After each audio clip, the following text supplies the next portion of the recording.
రాబో స్థానిక సంస్థల ఎన్నికల్లో 42% రిజర్వేషన్లు బీసీలకు పెంచిన తర్వాతనే ఎన్నికలు జరపాలని బీసీ పొలిటికల్ చేసి పక్షాన డిమాండ్ చేస్తూ ఉన్నాం. మరి జిల్లాల పర్యటనలో భాగంగా ఇవాళ నల్గొండ జిల్లా దేవరకొండకు రావడం జరిగింది. మొదటి నుంచి కూడా బీసీ పొలిటికల్ ఒకటే డిమాండ్ చేస్తూ ఉంది.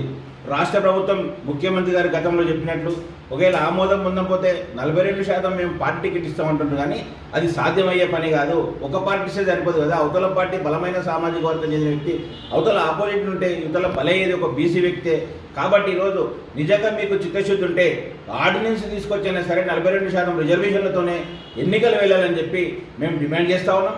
అదే సందర్భంలో ఈ మధ్యలో పార్టీ పదవులు 70% పైగా బీసీలకు ఇచ్చి ఎస్సీ ఎస్టీ బీసీలకు ఇచ్చామని చెప్పి కాంగ్రెస్ పార్టీ చెప్తా ఉంది. మేము స్వాగతిస్తూ ఉన్నాం, హర్ష వ్యక్తం చేస్తూ ఉన్నాం. కానీ నిజంగా అంటే కష్టపడడానికి ఏమో ఈరోజు ఎస్సీ ఎస్టీ బీసీలు కావాలి, మళ్ళీ ఈరోజు ప్రభుత్వ పదవులు అనిపించడానికి ఈరోజు బీసీలు పనికిరారా అని చెప్పి సందర్భంగా అడుగుతా ఉన్నాం. ఇదే నల్గొండ జిల్లాలో గత 2 దశాబ్దాలుగా ఒక్క బీసీ కూడా ఎందుకు మంత్రి పదవి మీరు ఇవ్వట్లేదని అడుగుతా ఉన్నాం. మరి ఇక్కడ 33 దశాబ్దాలుగా బీసీ సంఘాలని చెప్పుకున్న నాయకులు ఉన్నారు కదా, ఒక్క మంత్రి పదవి ఎవరికే మీ సంఘం మీ 3 దశాబ్దాల చరిత్ర సరిపోవట్లేదా?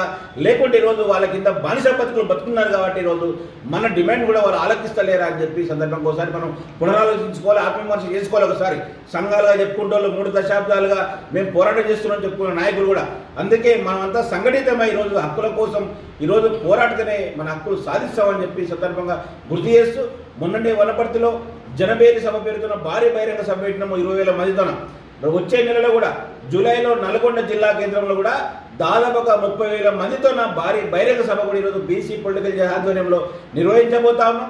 నల్గొండ జిల్లాలో కనీ విని ఎరిగిన రీతిలో ఏ సంఘం కూడా నడపని రీతిలో, ఏ సంఘం కూడా జరపని రీతిలో భారీ బహిరంగ సభ పెట్టి అందరికీ ఈరోజు కనువిప్పు కలిగేటట్లు బీసీ పొలిటికల్ చేసి పనిచేస్తుందని చెప్పి ఈ సందర్భంగా తెలియజేసుకుంటూ, మరొక్కసారి ఏంటంటే ఈ నల్గొండ జిల్లాలో ఎస్సీలకు కానీ బీసీలకు కానీ త్వరలో కల్పించబోయే పదవులలో కానీ నామినేటెడ్ పదవుల్లో కానీ ఈరోజు న్యాయం చేసి బీసీలకు మంత్రి పదవి ఇవ్వాలని చెప్పి ఈ సందర్భంగా రాష్ట్ర ప్రభుత్వానికి ముఖ్యమంత్రి గారికి విజ్ఞప్తి చేస్తాం.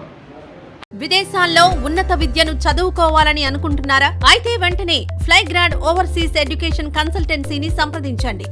మీ విదేశీ కలలను సాకారం చేసుకోండి. ఫ్లైగ్రాడ్